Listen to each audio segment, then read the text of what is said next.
talk to this camera for us. So, Yeah. for more from the car that we have, we Yeah. back, the kidney areas. All right.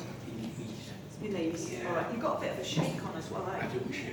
All right. How long's that been like that for? I'm on the shake for what I do. I didn't used to let people know I shake. Yeah. If I went in, started doing a cup of tea and a little bit. Yeah. I would say 10 years. All right. Okay. Now, that shaking, they're telling me they can reduce that by half. All right. They're not going to be able to take it away completely. There's some other stuff that they're going to do. Over a period of time, they could remove it completely. But tonight, we're going to see that go by half. Okay. Cheers. Yeah, that's going to be good. What's your first name? Tom. Tom. Now, what's the problem with your eyes, Tom? Problems? With your eyes? Have you got diabetes? Well, this, I don't know whether I ever have, to be honest with you. All right. I know I've put a lot of weight on. Right, We've not okay. been able to walk 17 stone if I was ever near that. Right, okay. All right. So, have you seen a doctor? Has a doctor run blood tests for you? Has he? Yeah. The doctor would pick up diabetes. It would be the blood being thicker with a higher blood sugar level. Yeah, yeah. Okay. My feeling is there's something not quite right with your eyes. Have you had your eyes tested? Do your eyes feel odd to you at all? I've worn glasses and contact lens for about 30 years, I would say, 25, 30 years. All right, okay. All right, so we may be doing some work on your eyes as well. Yeah. Now, your main thing, though, is your back. Oh, yeah. Your back and your knee. That's right. we Right, do, all right.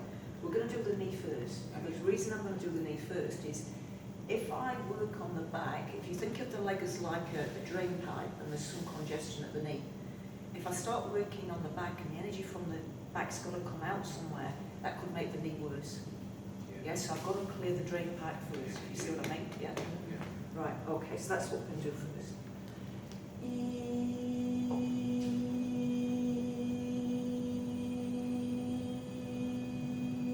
Now, before finding that I had got a healing gift, and it is a gift, as in I was able to work at this high level from day one. Yeah, so at the age of 31, I was a bank manager. I worked for Lloyds Bank, Park Row in Leeds, not a million miles from here, eh? Yeah. And what happened was I started seeing dead people, and then because I was very disturbed by seeing dead people, because I hadn't seen dead people for the first 31 years of my life, then suddenly I started seeing them, I started praying like never before. And as a result of that prayer, I then got to meet the first of two of my guides that I've met physically. So I've met my guides physically. Now, you don't even see stuff like that in movies, do you? And my first guide told me why I was here. He said, you're here as a healer and a teacher. Don't forget the ones that can't see. The ones that can't see will still feel the vibration. Now, at the time, I was a bank manager. And I thought, well, that's a bit of a weird thing for somebody to say. So I wrote it down. If you want to know the full story, it's my first book, Medium Rare. We've got it here tonight as a book. But I also have it now in audio format. So if you like audio books, it's also available in audio format. Now, there's some energy there.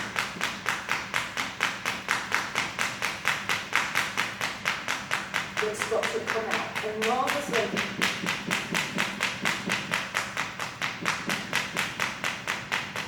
so there's certain times where the spirits take me over so much I can't even speak. That was one such example. Tom, just go like that with that knee.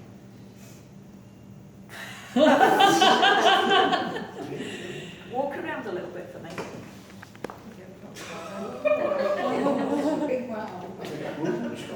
Yeah, doesn't that feel good? It does, you know. Right, yeah. Yeah. So rather than wallop his foot on the floor, which you might not have stood, they did it with mine. So my leg then was a surrogate for his, to get that energy out. Okay. Right, now I need you to just, if you can shuffle around on the chair so that your legs are facing that way. What, that way? That's it, lovely. And then I can work on the small at the back. Right. Sorry, God bless.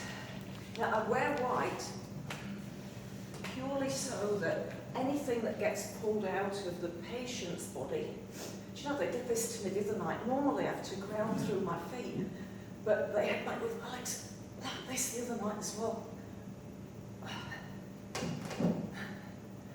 So I've been doing this for a long time, and I literally I don't mind making a fool of myself. It doesn't make me do whatever they like with my body. I wear trousers because it would be embarrassing sometimes in a skirt. But apart from that, they know that one of the things that can happen is we feel self-conscious. You know, if you sit in front of a group and you feel self-conscious, that doesn't happen for me now.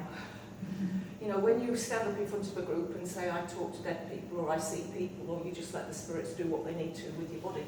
Right, Tom, just stand up and see how your back feels. Well, me firmly, dear, it doesn't, if I'm in the lounge or out like that, Yeah. it's when I walk any... Right, let's get you walking then. We'll get you walking right to that back door. Isn't that amazing? Did he come in with a stick? He's off. Why are you filming him? How's that? That's not bad. True Yorkshireman, eh?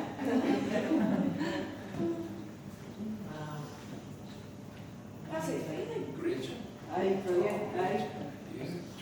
Yeah, right, now sit in the chair now. Let's see if we can do something with that tremor. Now, have doctors ever said to you what that tremor is? Have they said it's an essential tremor or a central? Well, I had it for a lot of years. And I have to be, I lived near Lockerbie. Yeah. I went to the surgery and I'll be back on the soon, I can't remember.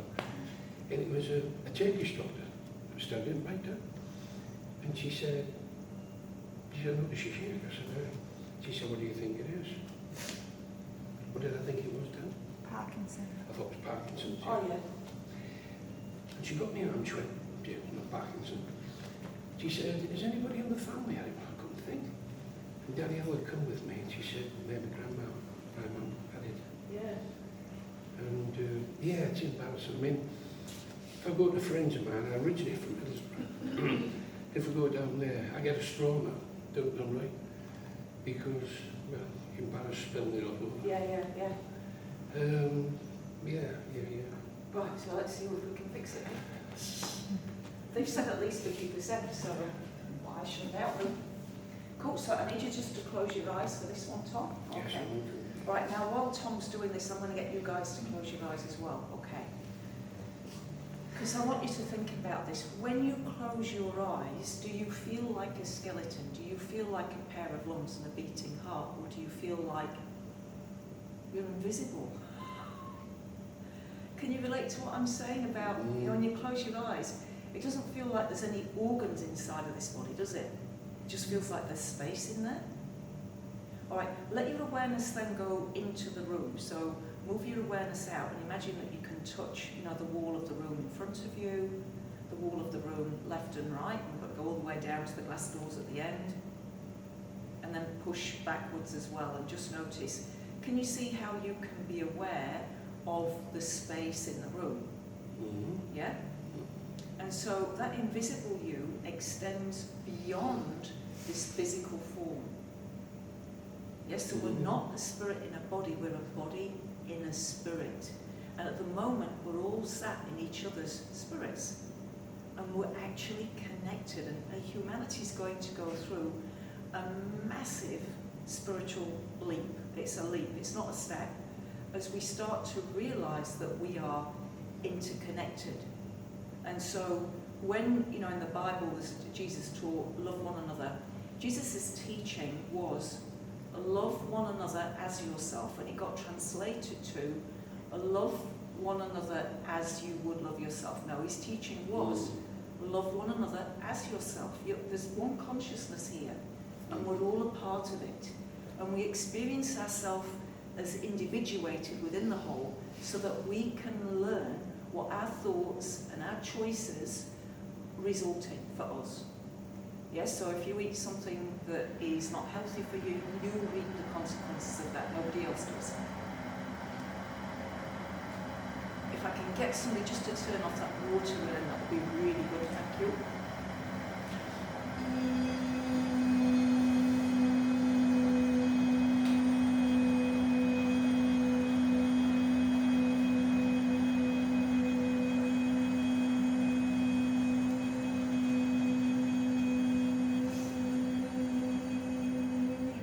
Now this is another way of looking at reality. So the first way I'm getting you to look at reality is to get you to understand and appreciate that as well as being a physical form, you are an invisible spirit. And the invisible spirit that you are, I'm sat in its space, you're sat in my space, and we're actually connected. Now, another way of looking at life is to say that you are a 50 trillion celled organism, and you are the ruler of a 50 trillion celled organism. And so if your mind and your emotions are peaceful and calm, then we could say that the kingdom is being ruled by a benevolent and kind and patient leader. But if your energy field is all, it's you against the world and upset, then, the kingdom's going to be really, really unsettled. So just recognize yourself now that your consciousness, your individuated consciousness, is the ruler of a 50 trillion celled organism. And each one of those 50 trillion cells has consciousness and experiences itself as individuated as you do, and yet is part of a whole. So I'm just going to continue this thought a little bit further. We then, as this body, I am an individuated cell in the body of the organism, humanity. And the way I see my life is thus. I move around a bit like a red blood cell in the bloodstream, and I take nutrients in the form of teachings and energies to other parts of the world, and I will pick up the energy that needs getting rid of or transmuting, and I take that away with me. So I am a blood cell in the organism of humanity, and you are too. None of us can thrive without everybody else thrives. We can't. And that's the big learning that humanity's going to get, is that we're all part of the same one consciousness. Now, science already knows this. The science is called quantum physics. We know that we're all made of energy.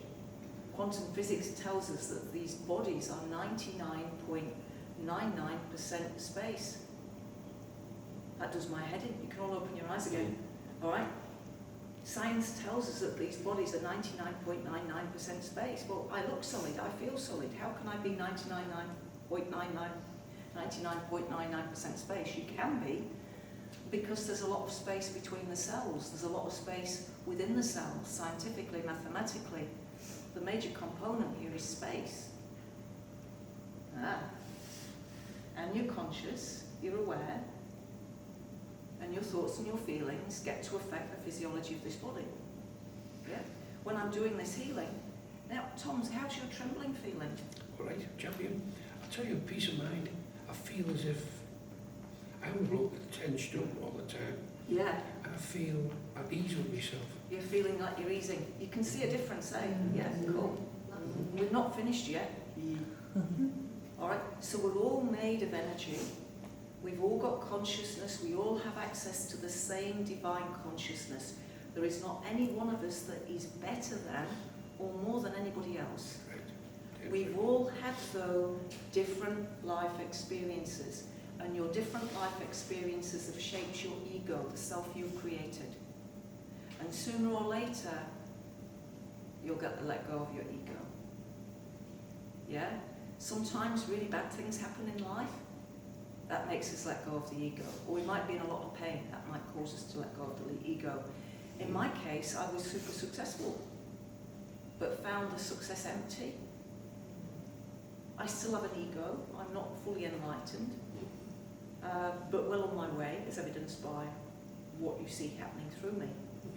But we all have this power. We all have this power.